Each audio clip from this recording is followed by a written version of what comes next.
Bom dia, eu sou a professora Flávia Landim, do Departamento de Métodos Estatísticos do Instituto de Matemática da UFRJ. Mais uma vez, uma honra estar aqui nessa edição de julho de 2022 do PAPMEN. O que eu preparei para essa aula tem esse título, a reta de mínimos quadrados. Eu vou fazer uma comparação entre a solução matemática e uma possível solução estatística.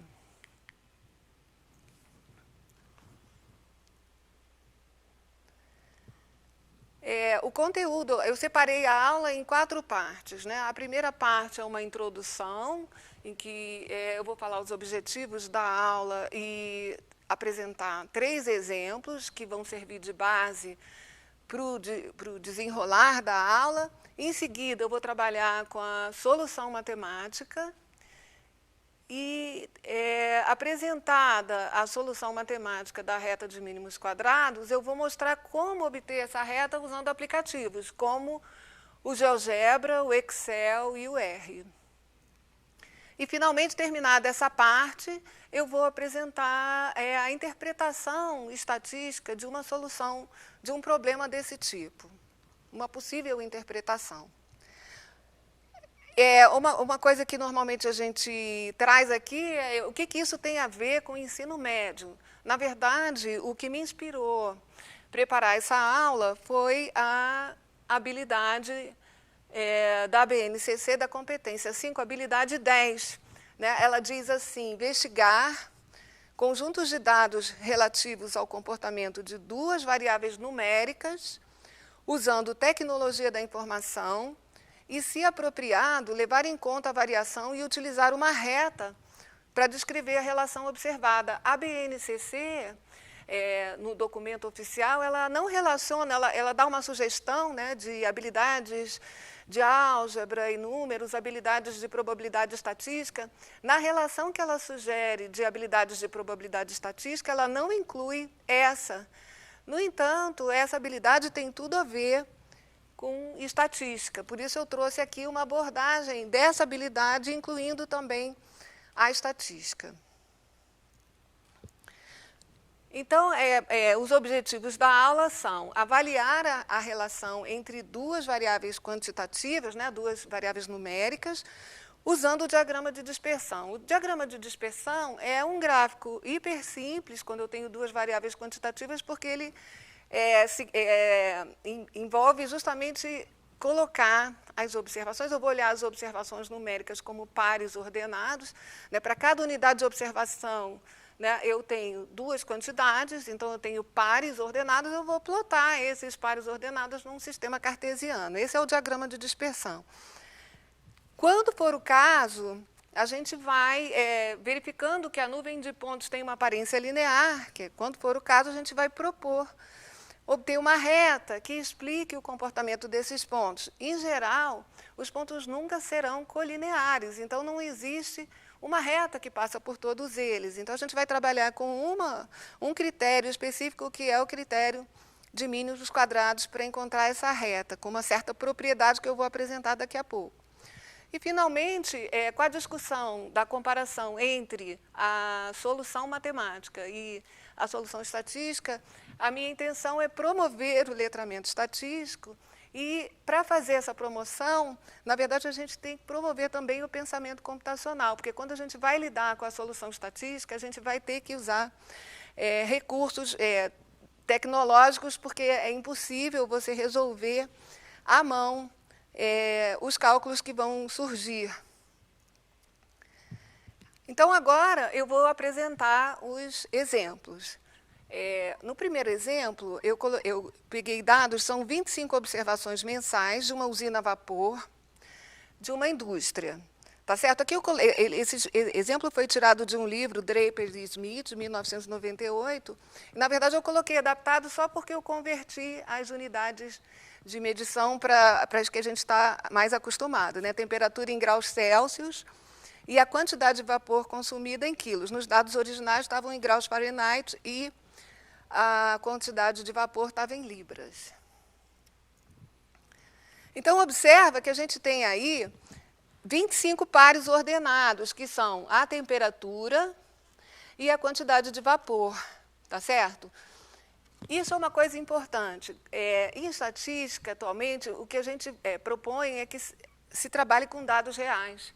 Dados reais nunca são poucos e números inteiros, né? Eles são numerosos e envolvem casas decimais, por exemplo. Então, fica muito chato trabalhar na mão esses dados se a gente, quando a gente vai trabalhar com dados reais. Então, é importante o uso de um aplicativo. Aqui, por exemplo, o GeoGebra, que tem versão para tablets e celulares, pode ser usado, e eu vou até mostrar um exemplo de aplicação desses dados com o GeoGebra, tá certo?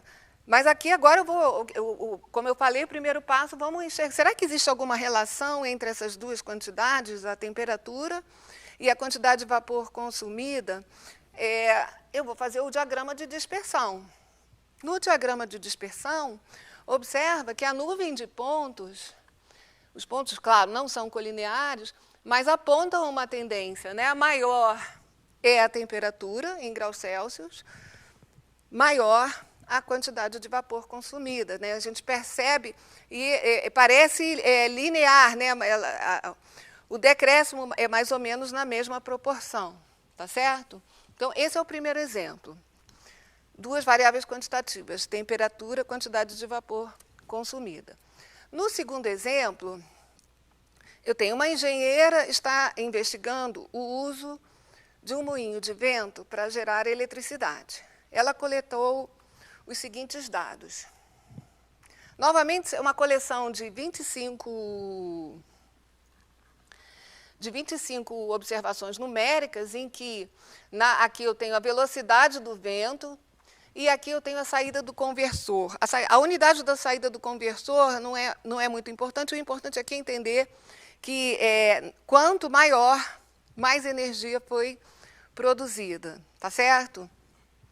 Agora eu vou, então, construir o diagrama de dispersão, que é o sistema cartesiano desses 25 pontos. Então, olhando o diagrama de dispersão, o que a gente percebe?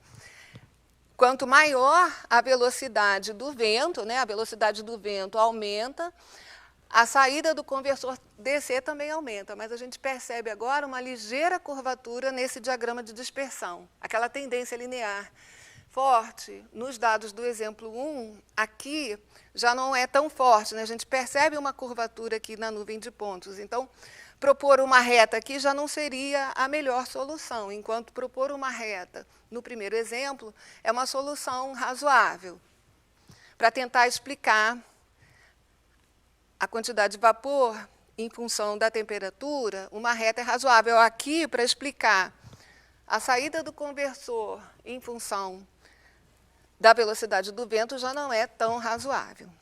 Como terceiro exemplo, foram coletadas as seguintes informações para as capitais do Brasil. Só que essas informações a gente tem que levar em conta que elas estão um pouquinho defasadas, elas são referentes ao ano 2000. Então, uma variável aqui investigada foi a esperança de vida ao nascer de uma capital do Brasil lá no ano 2000, e também a outra variável investigada foi a porcentagem de pessoas que vivem em domicílios com computador, desde que, claro, em condições de uso. Tá certo? Então, para as 27, na verdade, incluindo o Distrito Federal, eu tenho aqui as 27 pontos, né? Rio Branco, Maceió, Porto Alegre, tá certo? Observa que eu tenho, novamente, duas variáveis numéricas, e o que eu vou fazer é construir o diagrama de dispersão. Tá? Coloquei no eixo horizontal a porcentagem de pessoas que vivem em domicílios com computador, em condições de uso, e no eixo vertical, a esperança de vida ao nascer. Então, a gente percebe essa tendência, só que aqui a gente tem que parar e pensar, né? Na verdade, essas variáveis não são diretamente relacionadas. Né? Se a gente aumentar, distribuir computadores nos domicílios brasileiros, isso não vai imediatamente causar no acréscimo da esperança, no aumento da esperança de vida ao nascer. Né? É aquilo que a gente chama de correlação espúria. Então, aqui, embora eu tenha essa tendência, maior é a porcentagem de pessoas que vivem em domicílios com computador, maior é a esperança de vida, aqui não faz sentido propor um modelo, uma vez que essas variáveis elas não são diretamente relacionadas, é correlação espúria. Na verdade, uma terceira variável aqui poderia explicar o crescimento na mesma direção dessas duas quantidades. Aí aqui eu destaquei uns pontos, né, do Florianópolis, Vitória, Recife, Belém, e aí eu fiquei com a seguinte curiosidade, se a gente colocasse esses pontos com as cores associadas às regiões. Eu achei interessante, mas aí isso não é o objetivo da aula de hoje, mas eu achei interessante, porque construindo o gráfico dessa forma, o diagrama de dispersão também poderia ser usado para outro fim, que a gente chama de classificação, análise de conglomerados, porque eu observei aqui mais ou menos 4 nuvens de pontos, né? Por exemplo, aqui, olha que interessante, a gente tem nessa primeira parte aqui, região sul-sudeste. Aqui a gente tem nordeste, centro-oeste, né? O Brasília ficou aqui junto com o sul-sudeste. Então, aqui tem os outros 3 pontos centro-oeste, aqui tem Belém, que está mais misturada com nordeste e centro-oeste, depois tem um outro conglomerado aqui. Então, mas aí isso é assunto para outra aula, mas, na verdade, olha que interessante, para fins de propor um modelo aqui não faz menor sentido, porque é correlação espúria, mas esse gráfico teria uma utilidade para fins, por exemplo, de classificação, de entender essa divisão entre as capitais. Aqui é importante também alertar que são dados defasados, né? Esses dados se referem ao ano 2000. Bom, então, resumindo a nossa discussão, o exemplo 1, a gente tem duas variáveis cuja nuvem de pontos tem uma aparência linear e que são diretamente relacionadas, né? Faz sentido pensar que a temperatura interfere na quantidade de vapor. No exemplo 2, eu também tenho variáveis relacionadas, né? Porque faz sentido pensar que a velocidade do vento interfere, né? Afeta a produção de energia pelo moinho de vento, mas quando a gente olha o diagrama de dispersão, a gente percebe uma ligeira curvatura, né? No sentido em que aqui, se a gente for propor um modelo, a reta não é o melhor modelo. E, finalmente, no exemplo 3, apesar de uma aparência linear dos pontos, não vai fazer sentido propor um modelo, uma vez que os dados não são, essas duas variáveis não são diretamente relacionadas, né? É correlação espúria. Claro que eu posso sempre tentar calcular uma reta ali, que passa a melhor reta, que passa por esses pontos, segundo algum critério, mas ela não vai fazer nenhum sentido, porque é correlação espúria. Tá certo? Então, com base nessa discussão, essa primeira parte da aula, desses 3 exemplos, então a gente tem, no exemplo 1, que é temperatura, quantidade de vapor, um diagrama de dispersão com aparência aproximadamente linear. Então, aqui, a gente vai propor a construção de uma reta. Como os pontos não são colineares, a gente sempre vai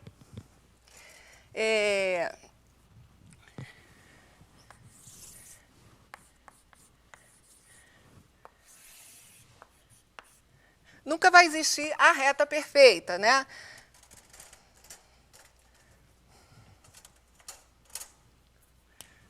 Eu vou ter a minha coleção de pontos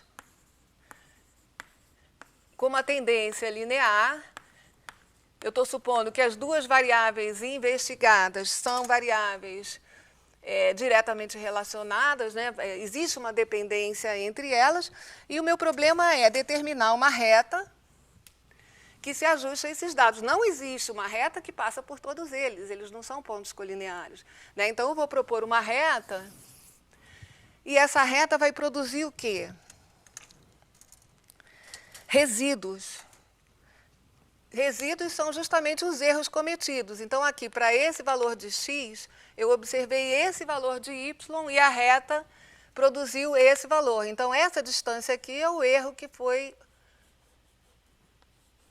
cometido.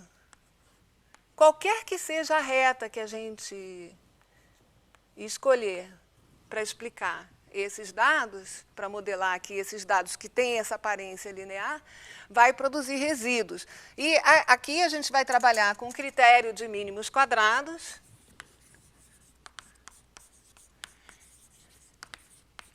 que minimiza a soma de quadrados dos erros. Na verdade, a gente poderia trabalhar com outros critérios. Aqui é importante dizer que em janeiro de 2021, numa aula do professor Branco, ele trabalhou com o ajuste de mínimos quadrados, trabalhando com uma abordagem de álgebra linear. Aqui o meu enfoque é diferente porque eu quero assim, puxar um viés mais para o lado da estatística. De qualquer maneira, aqui a gente precisa introduzir uma notação, né? Por exemplo, a notação que eu uso aqui, que os pontos que a gente está traçando nesse gráfico aqui, a gente chama de xi, yi,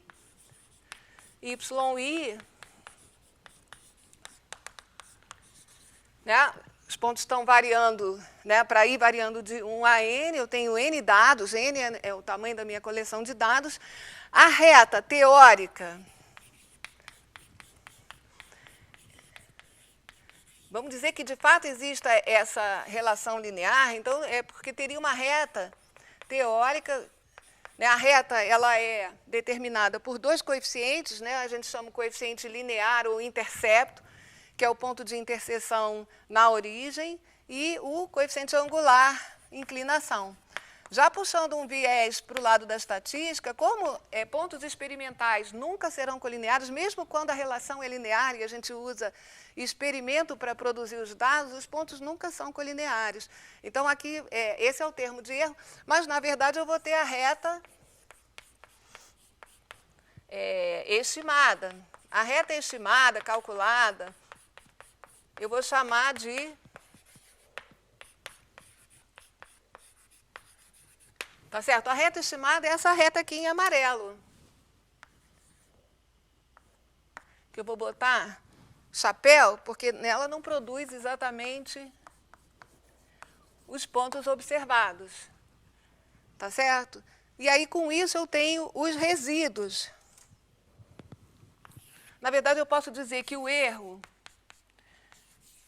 é yi menos alfa menos beta xi, tá certo? E eu vou agora apresentar o critério de mínimos quadrados. O critério de mínimos quadrados, ele calcula, determina alfa e beta, de modo a minimizar a soma de quadrados dos erros. Então, o nosso problema vai ser... Aqui é importante dizer que esse não é o único critério para ajustar uma reta a esses pontos.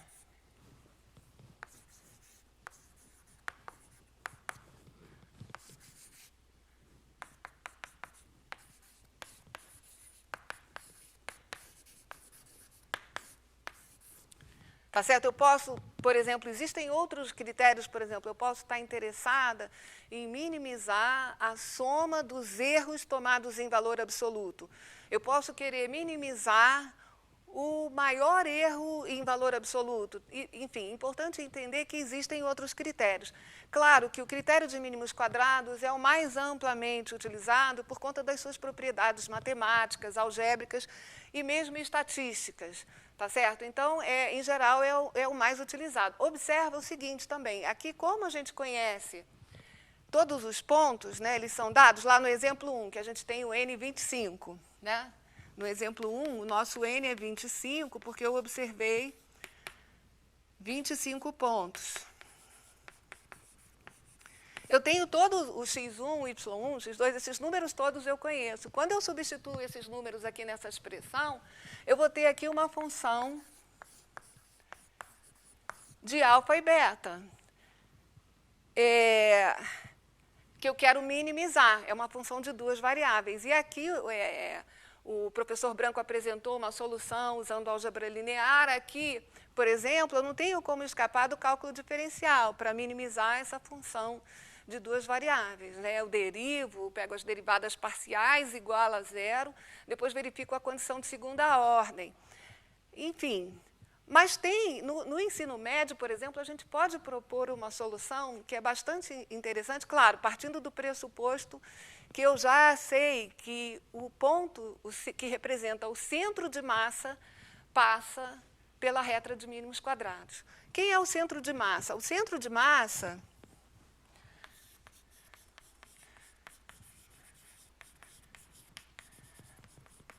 do diagrama de dispersão, dos pontos, vou botar da nuvem de pontos.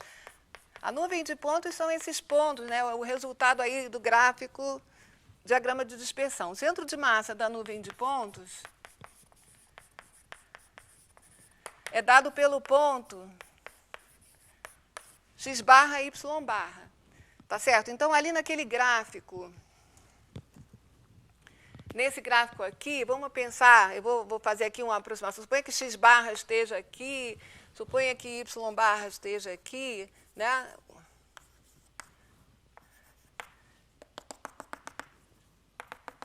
Na verdade, eu tenho se essa reta em amarelo é a reta de mínimos quadrados, né?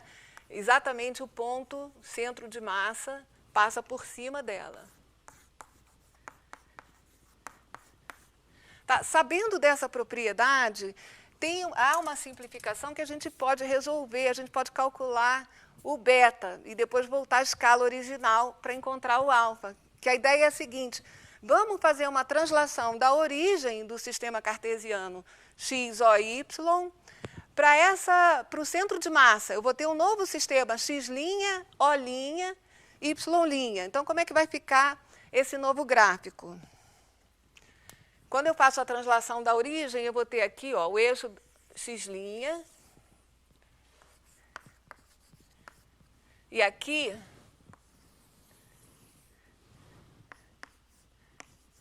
y'. Como é que eu calculo? Como é que eu calculo os pontos nesse novo sistema? É bem simples.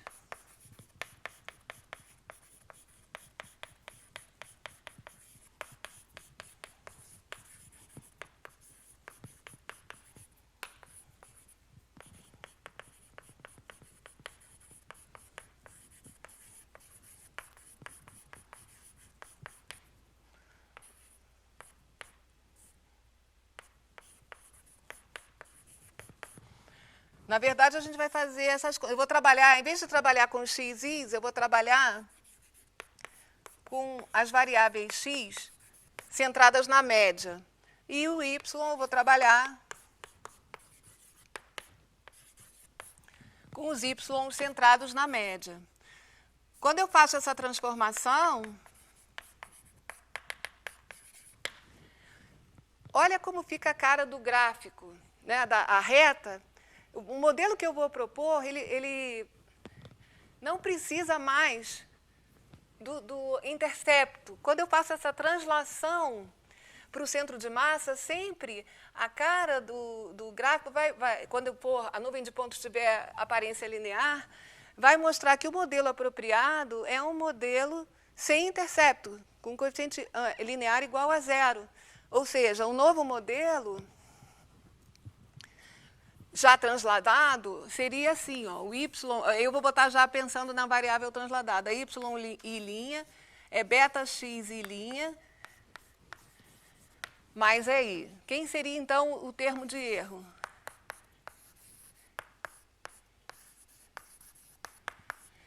Aí, o critério de mínimos quadrados. Vamos lá, problema. Agora, a gente, com essa simplificação, consegue resolver para achar o beta. Olha lá, problema, minimizar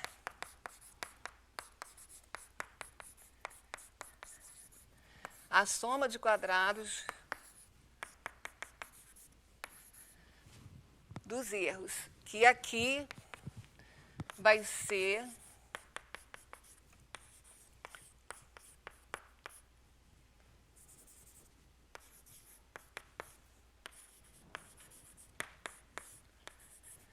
Agora tem que desenvolver, é uma soma finita que é um quadrado, né? Por exemplo, aqui dentro, eu vou ter, primeiro eu vou fazer esse binômio aqui quadrado, né?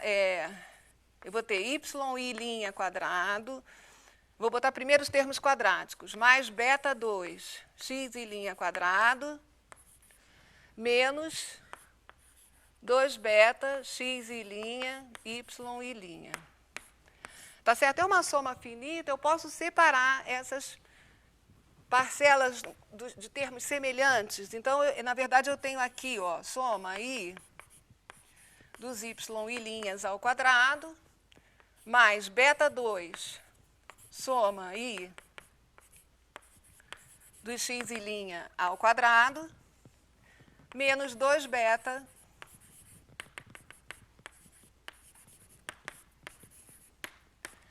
aqui, olha só que interessante, eu conheço todos os x e linha, todos os y e linha.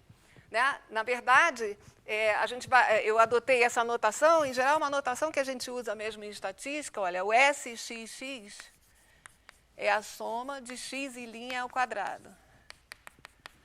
Na verdade, somatório de xi menos x barra. O SXY é a soma de x e linha, y e linha. Então, aqui no caso, eu tenho a soma dos desvios da média de x vezes desvio da média de y.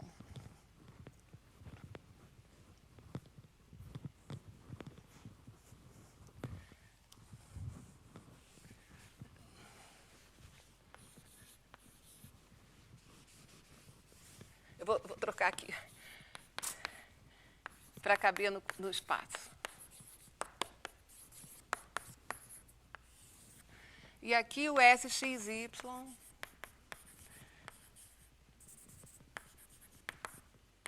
tá, eu estou omitindo o índice I, que é a soma dos desvios da média de x multiplicados pelos desvios da média de y.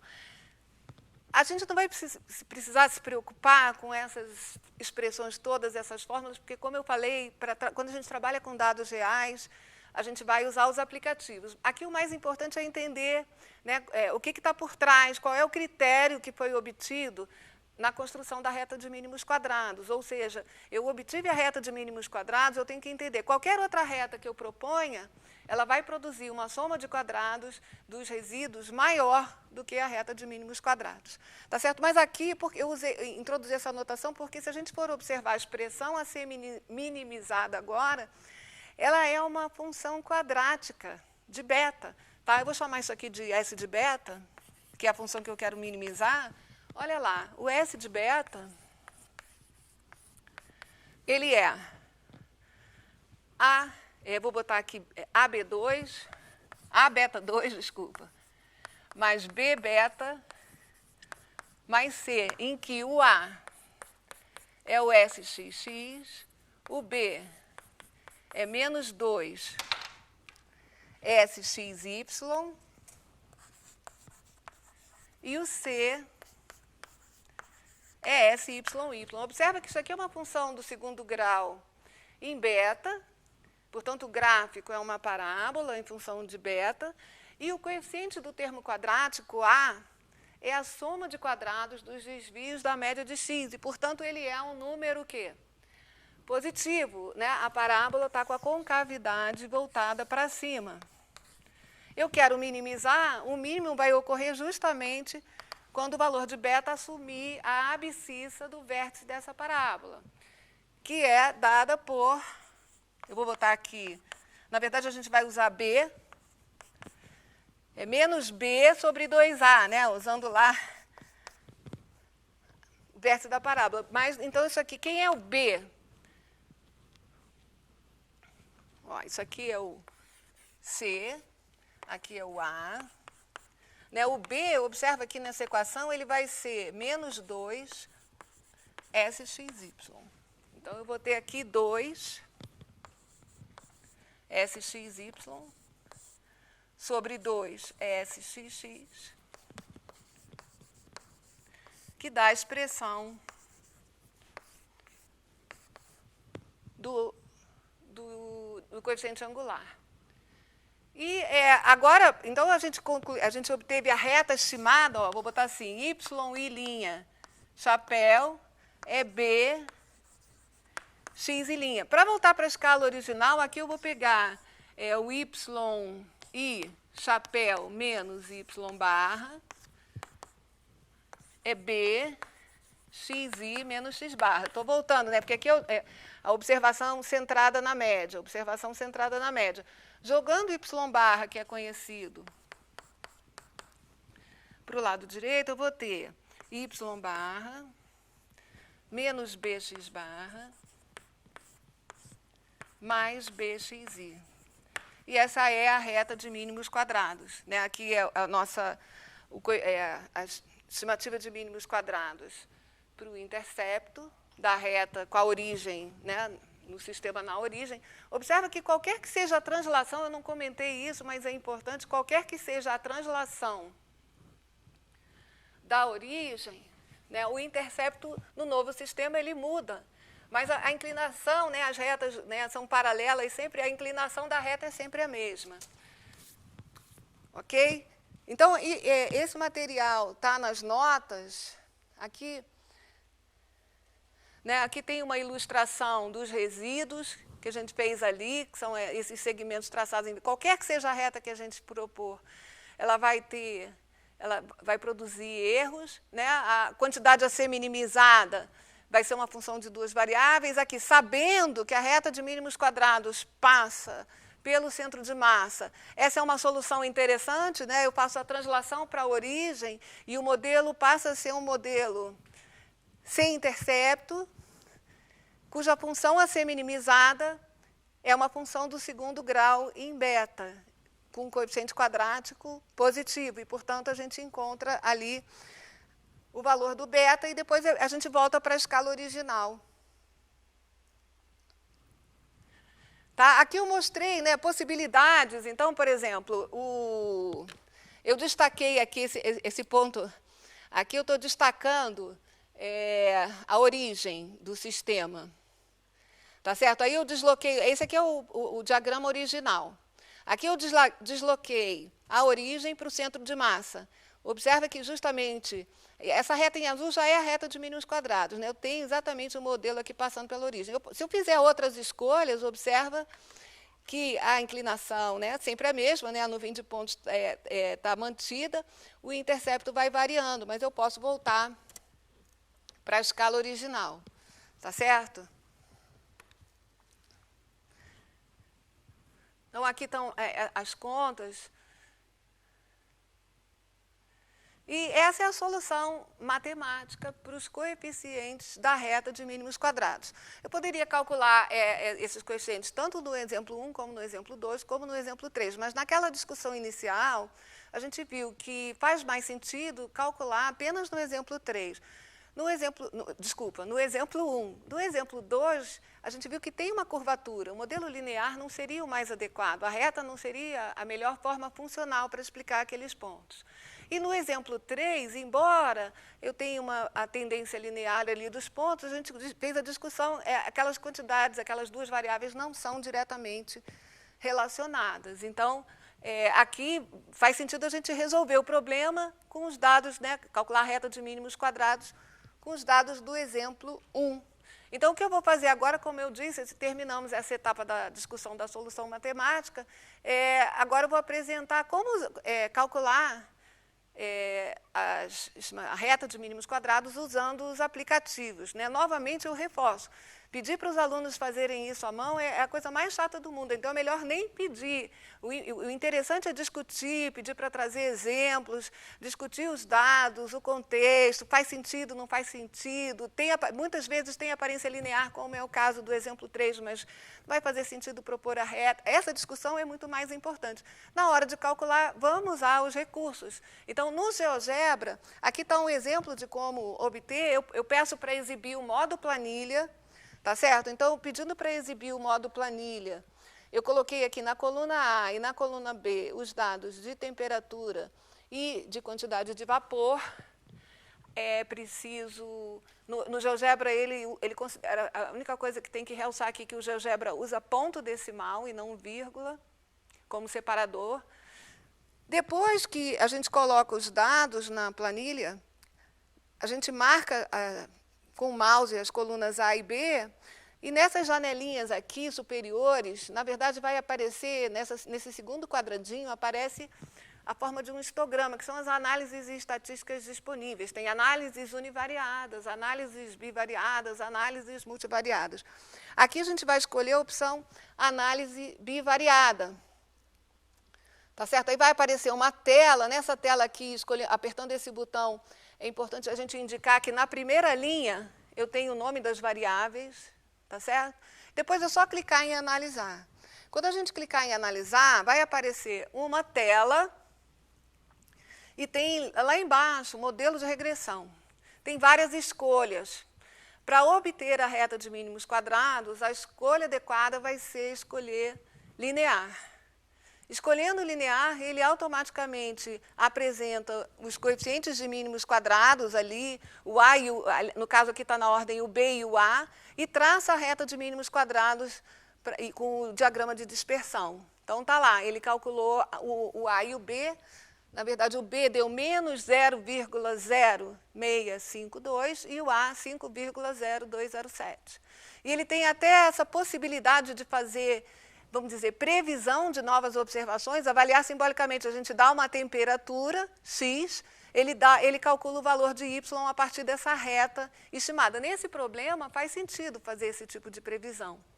Tá certo? Aqui um cuidado que a gente sempre diz na hora de fazer previsão, que a gente não deve extrapolar. O que seria extrapolar? É usar valores de temperatura fora do campo de variação investigado, né? Então, a gente aqui nesse gráfico percebe que as temperaturas estão variando de menos 4 graus a 28, mais ou menos. Então, eu tenho que fazer, as previsões vão ser razoáveis se eu estiver considerando valores de temperatura dentro desse intervalo. Menos 4 e 28. Mas se eu quiser, para uma alta temperatura, 40 graus, fazer uma previsão para uma temperatura de menos 20 graus, aí eu tenho que tomar cuidado. Eu não sei se... Eu só observei pontos nesse intervalo. Eu não tenho como garantir que esse comportamento se mantém fora dele.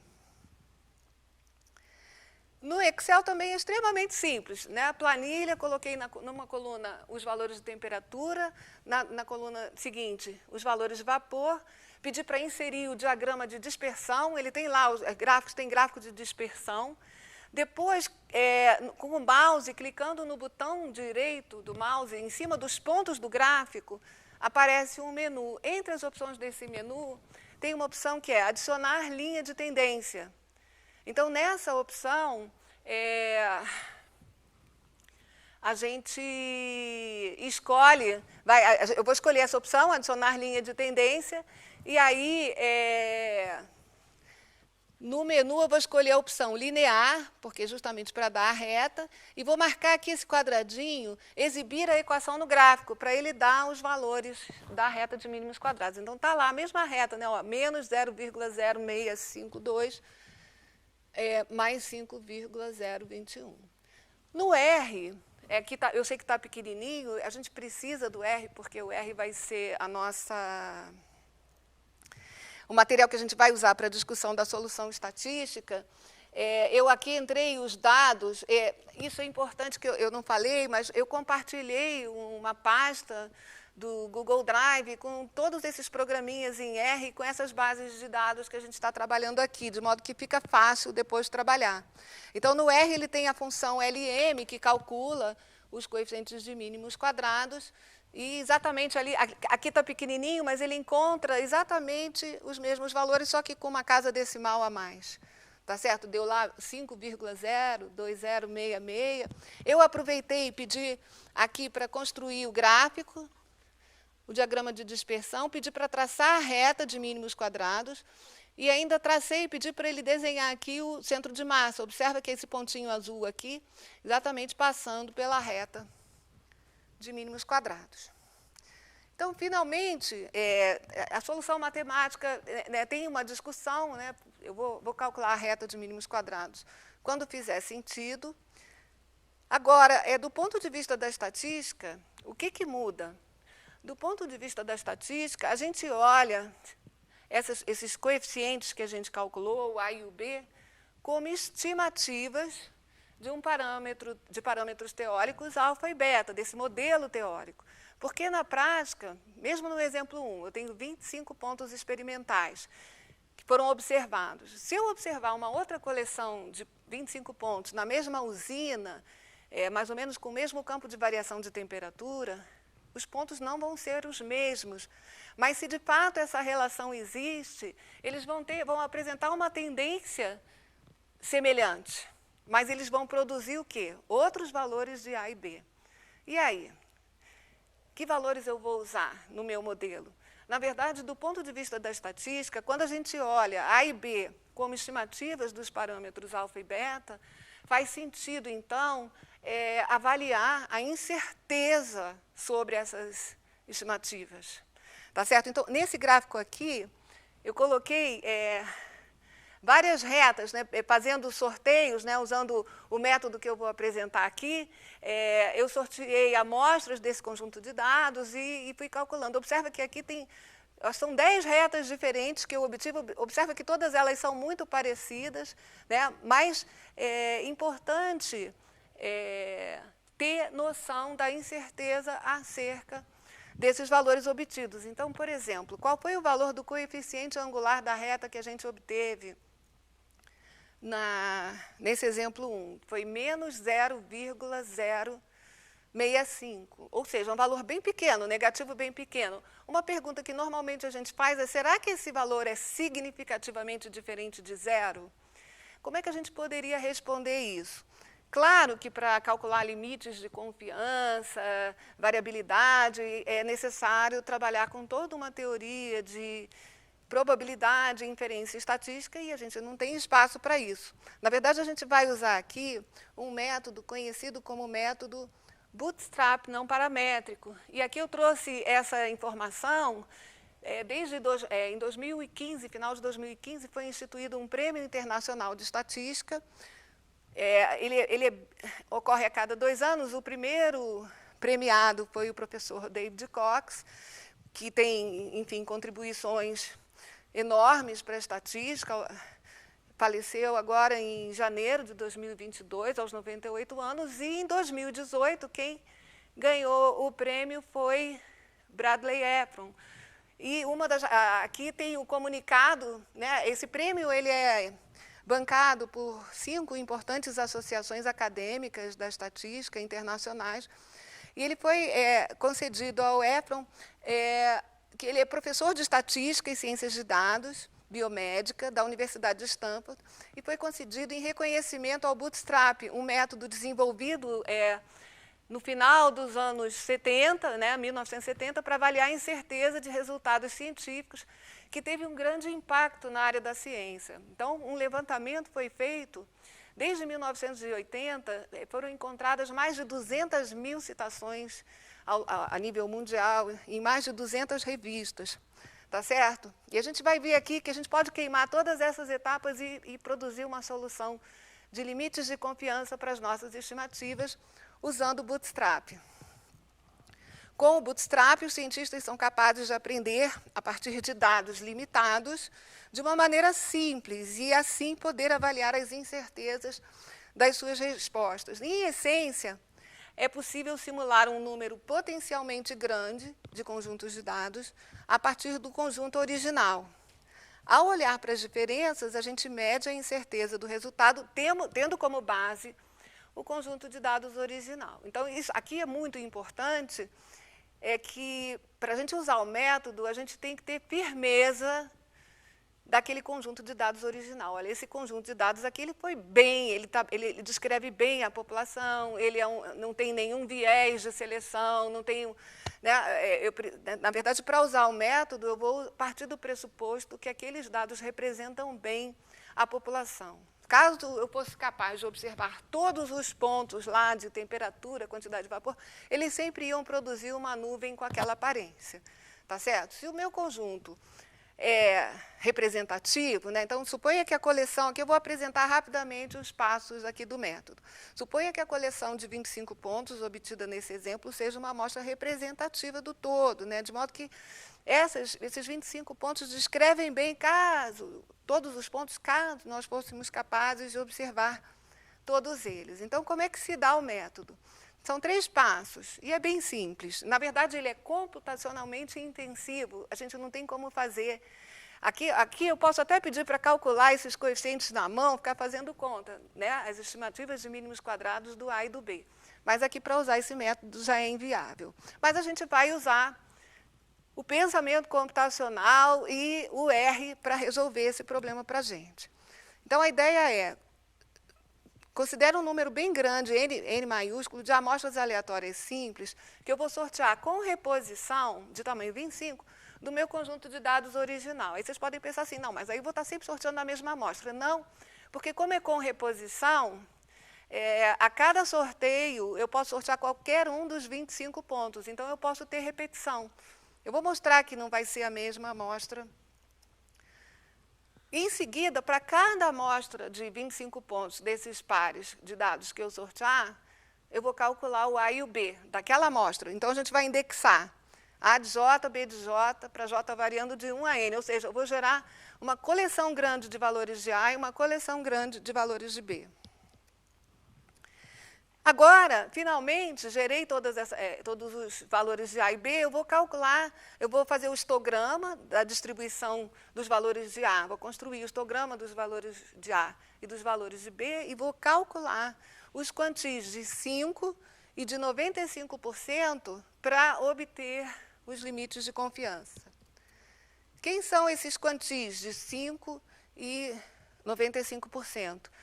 Mais ou menos, se eu tenho 10 mil valores, né, se eu fiz 10 mil amostras, 5% de 10 mil dá 500. Então, o quantil de 5% é o valor, depois que eu ordenei todos os valores encontrados, é o que está lá mais ou menos na posição 500. E o de 95% é aquele que está na posição 9.500. Na verdade, a gente não precisa nem se preocupar em fazer isso à mão. Claro, o R tem a função quantile, eu coloco aqui o nome do meu conjunto de dados, e aqui o quantil que eu quero, 5%, 0,05, 95%, 0,95, e ele calcula. Aqui tem uma ilustração, né, aqui ainda não é nosso A nem B, eu gerei 10 mil valores no R e pedi para construir o histograma. Em seguida, nessas linhas em vermelho, eu pedi para ele marcar o quantil de 5% dessa amostra e o quantil de 95% dessa amostra. Eu sempre que eu construo o histograma no R, eu uso um parâmetro FREC igual a falso. Na verdade,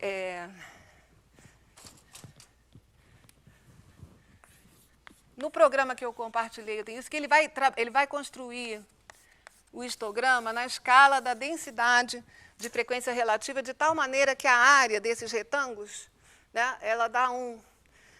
E aí, o quantil de 5% justamente é o ponto para o qual a área esquerda é 0,05. O de 95%, a área direita é 0,05. Ora, se a área total é 1, e a esquerda é 0,05, a direita é 0,05, sobra no centro.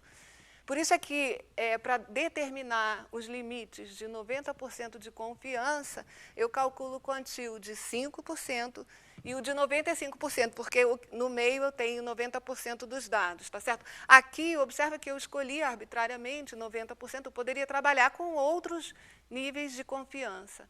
Se eu fosse trabalhar, por exemplo, com um nível de confiança de 95%, né, sobraria para as caudas quanto? 5%.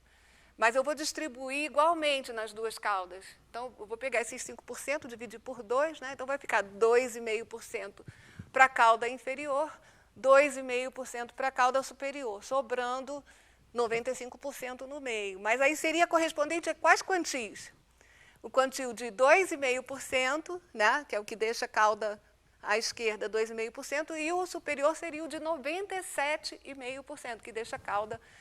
E aí eu posso trabalhar com qualquer nível de confiança. Aqui, arbitrariamente, eu escolhi 90%. Um fluxograma da implementação do método Bootstrap não paramétrico para esse problema.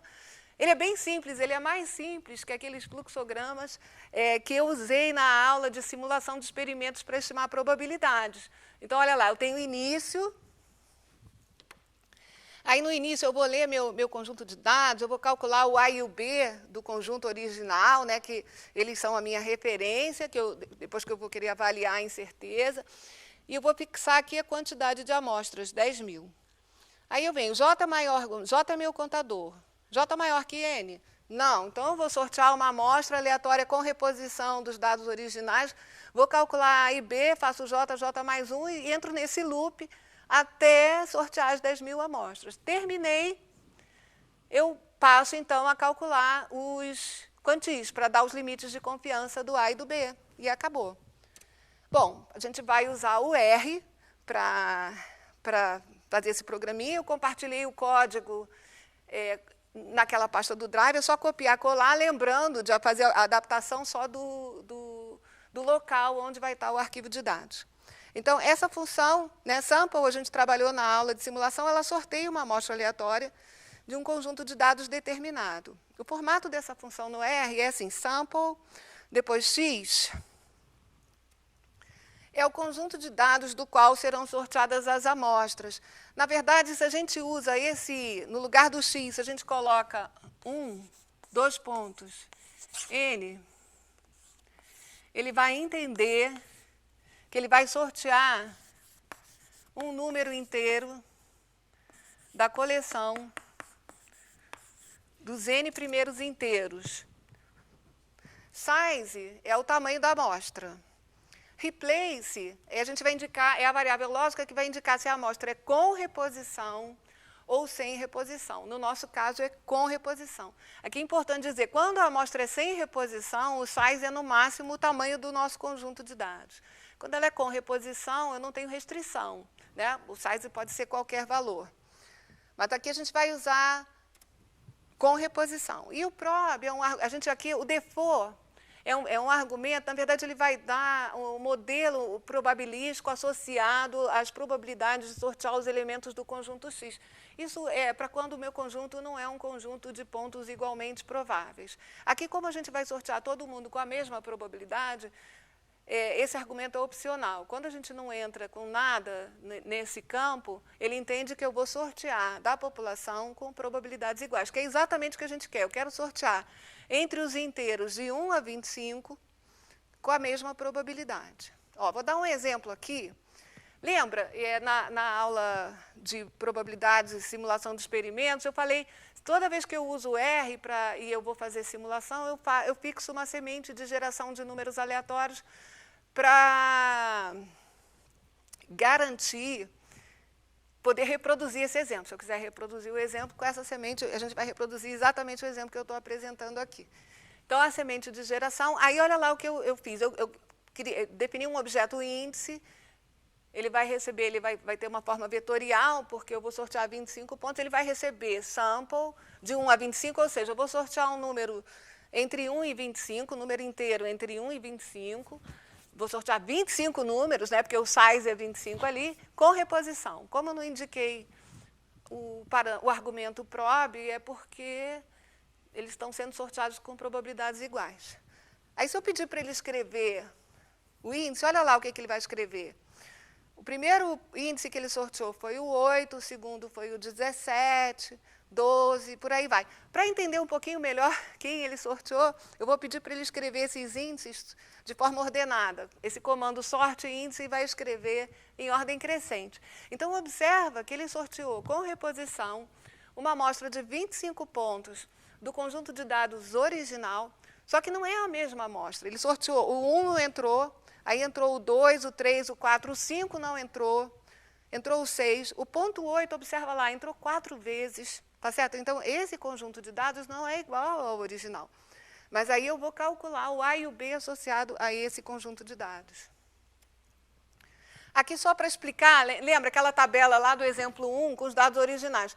Quem foi a amostra sorteada aqui? Então, o que eu fiz Foi, ali na observação eu coloquei o índice sorteado. Então, ó, o 8, 17, 12, 8. Então, a nova coleção de pontos, né, se eu sorteei o índice 8, então eu vou lá na observação 8, entrou 24,8, 3,85. Em seguida foi o 17. Então, o segundo ponto da amostra vai ser o 15,2, 4,58. Tá certo? Quando eu vou lá, aqui eu gerei a reta usando o Excel. Quando a gente faz o gráfico, parece que tem menos de 25 pontos, não é isso, é porque como tem pontos repetidos, né, alguns desses pontinhos ocorrem 4 vezes, 2 vezes, mas é uma coleção de 25 pontos, pedi para ele estimar a reta. Olha lá o valor que ele encontrou nessa amostra particular. Menos 0,054 mais 4,9755. Observe que é uma reta diferente da primeira, mas é ligeiramente diferente, né? Ela não é muito diferente, apontando aquela tendência linear, decrescente, com um coeficiente angular negativo, pequeno, perto de zero, né? Mas, vamos lá. Então, vou usar a função sample, vou usar a função quantile, vou usar também a função LM. Eu poderia calcular direto no R. O R é uma linguagem de programação, o A e o B. Mas só para o programa ficar mais compacto, eu vou usar essa função linear model, LM, y explicado por x, que eu já apresentei na tela da aplicação com o R, porque vai ser mais rápido. Eu sei que está pequenininho, mas ali eu entrei com os valores de... Olha lá, essa é uma forma interessante, como são 25 dados, eu entrei com os valores de y usando o comando de concatenação, C, abre parênteses, separado por vírgula, todos os valores de vapor, depois x, C, todos os valores de temperatura separados por vírgula, fecha parênteses, e aí eu atribuí ao objeto reta, underline MQ, recebe o linear model Y explicado por X, né? Vapor explicado por temperatura. Quando eu peço para ele escrever, ele dá a saída, exatamente o intercepto, o A e o B. Como é que eu vou usar isso no programa? Na verdade, a reta MQ é um objeto que recebe o ajuste do modelo, e ele recebe vários valores, né? Então, por exemplo, para eu me referir ao coeficiente angular, é só usar a reta MQ dólar, coefficients 1, e o coeficiente angular, reta MQ, coefficients 2. Tá certo? Então, aqui, com isso, a gente tem todos os elementos importantes para fazer o programa. E aqui eu vou usar agora o programa, vou escrever o programa de simulação para gerar os limites de 90% de confiança. Lembrando, né, esses programas todos aqui, né, voltando ao pensamento computacional, esses programas todos, eles têm 3 partes. Né? Inicialização, que é essa primeira parte que a gente define, né, os dados, quantidades. Depois eu tenho o loop de repetição. E, finalmente, a finalização, em que eu vou apresentar, a gente vai apresentar as saídas do programa. E o programa está dividido nessas 3 partes, né? A inicialização, eu fixei aqui 10.000, a gente poderia colocar, se a gente colocar 100.000, ele roda, mas ele vai levar muito mais tempo para rodar. Né? Aí esse parâmetro vocês podem variar quando rodarem o programa é só copiar e colar na tela do R. A é um objeto que vai receber um vetor com N posições, começa todas as posições nulas, que é justamente ele vai guardar todos os A's que eu vou gerar na simulação. B é um vetor que vai receber também N posições todas nulas, que vai receber os coeficientes angulares em cada amostra sorteada. Aqui eu coloquei em vermelho, né, porque na hora que vocês forem copiar, colar e rodar o programa, precisa atualizar. Esse exemplo 1.txt é uma pastinha que está lá disponibilizada, mas precisa indicar o endereço correto. No meu caso, estava d:/papbem, mas aí vocês têm que adaptar aí no diretório que vocês estiverem trabalhando e incluindo o conjunto exemplo 1.txt. Depois, eu vou construir uma matriz, dados de 25 por 2. Na primeira coluna eu vou colocar os valores de x, na segunda coluna eu vou colocar os valores de y, exatamente o que tem aí nessa estrutura. Dados, não, peraí, dados recebe... Na verdade, não, eu li os dados. Dados é uma estrutura 25 por 2. Então, eu vou fazer x receber a primeira coluna de dados, y receber a segunda coluna de dados, que está com os dados de vapor. E aí, vou rodar reta MQ, LM e y explicado por x. E ele vai produzir o A e o B, que eu chamei de A chapéu, B chapéu. É o reta MQ, coeficientes 1, reta MQ, coeficientes 2. E, em seguida, eu ainda criei duas variáveis, que são vetorizinhos com duas posições, que vão receber os limites de confiança, de A e de B. E como eu vou usar gerador de aleatórios, né, no sorteio, eu fixei a minha semente de geração. Aqui é a inicialização. Agora, o loop de repetição. Vamos lá. Para ir variando de 1 até n grande, primeiro eu vou sortear aqueles 25 índices com reposição. Tá certo? Que é a minha amostra. E como é que eu faço isso? Agora, o R tem isso, como ele é uma linguagem de objetos, fica bem fácil. O X associado a essa amostra vai receber dados de índice da coluna 1. Então, o que ele vai fazer é atribuir exatamente aquela...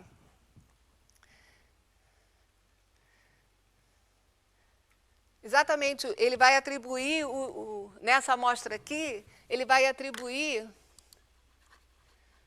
O X vai receber, o índice é 8, 17, 12, não sei o quê, o X vai receber essa coluna, o Y vai receber essa coluna. Tá certo? Então, é bem simples. E agora eu calculo a reta de mínimos quadrados dessa amostra e vou atualizando aquele vetor, né? A, de 1000 posições, na 10ª posição ele vai receber os coeficientes dessa reta, dessa amostra, e o B, o coeficiente angular dessa amostra, terminou a repetição. E agora é só a parte de finalização, onde eu vou pedir para imprimir, né, o centro, na verdade, o A chapéu, o B chapéu.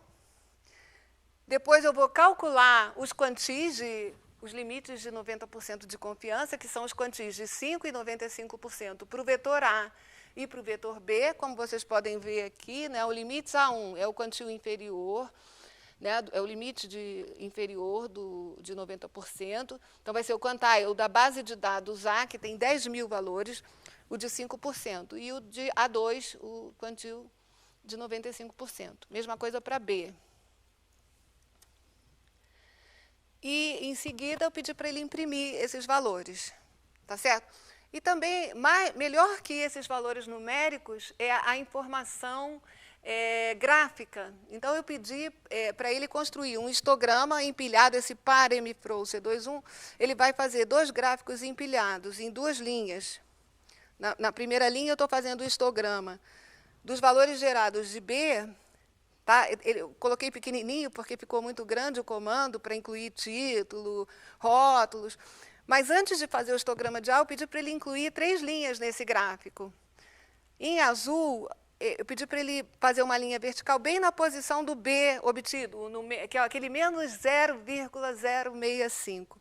E depois, em vermelho, eu pedi para ele traçar as linhas dos limites inferior e superior de 90%, né, com o método. A mesma coisa para o A, tá certo? E aí está a nossa saída. Olha só que interessante, lembra que eu falei, o B é pequeno, será que ele é significativamente diferente de zero? Né? Deu menos 0,065. Se a gente olhar aqui, observa que sim, ele é pequeno, mas é significativamente diferente de zero, porque os limites de confiança não incluem o zero. O próprio histograma, né, o zero ficou bem à direita aqui, né? Parece que não... olha, o intervalo ficou entre menos 0,08 e menos 0, né? Aqui, ó, menos 0,65, e aqui estão os limites.